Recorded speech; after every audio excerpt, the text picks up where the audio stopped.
This November is the turning point election of our lifetimes.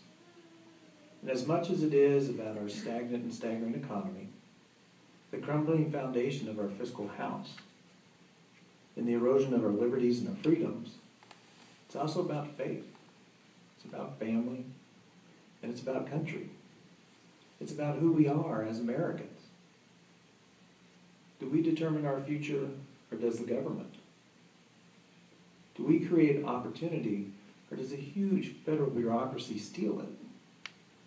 Do we stand on the Constitution as intended to protect our liberties and our freedoms, or do we turn to the vagaries of public opinion and look to foreign lands for our laws and regulations?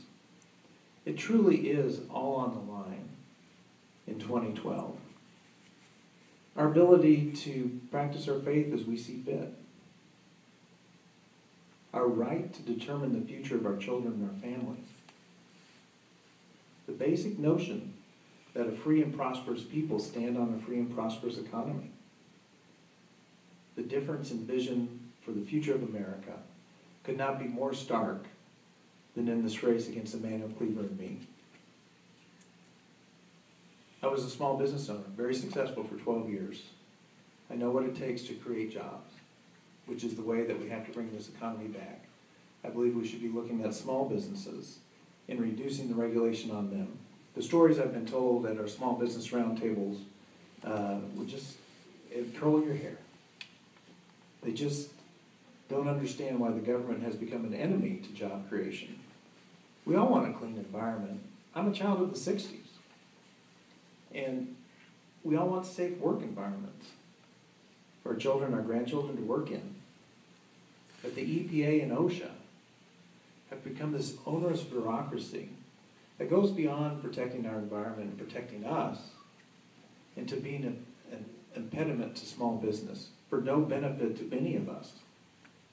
So I would be an advocate for small business, an advocate to stand between them and the bureaucracy and let them know small business people aren't the enemy. They're the ones that create the jobs. Over 80% of the jobs in this economy are created by small business people. And if we can just get government off their back, give them a reasonable business environment, which includes repealing Obamacare and getting health care coverage that actually answers the access and the cost issues.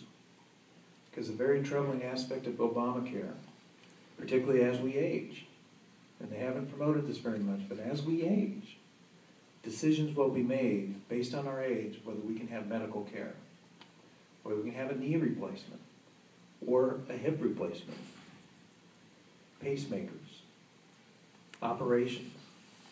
And it's a sliding scale. It mirrors what they do in Europe. Europeans are used to it. We're not used to it here. We believe that all life has dignity, and the quality of life is very important.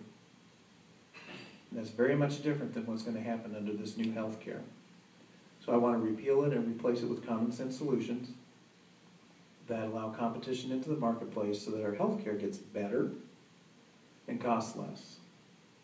My opponent, he's by the National Federation of Independent Businesses, which is the leading advocate for job creation through small business, rates him as 0.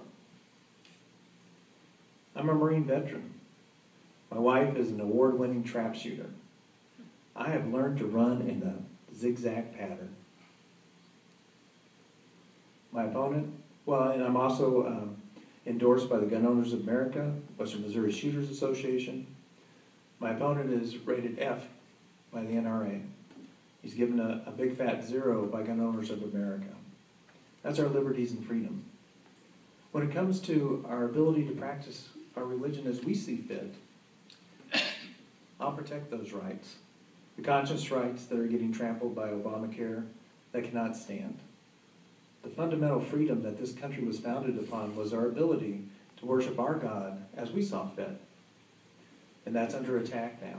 My opponent, he voted to take away the conscience rights of Catholics. And all other people of faith are not far behind. I'm endorsed by National Right to Life. I believe in the dignity of life from our first natural breath to our last natural breath. My opponent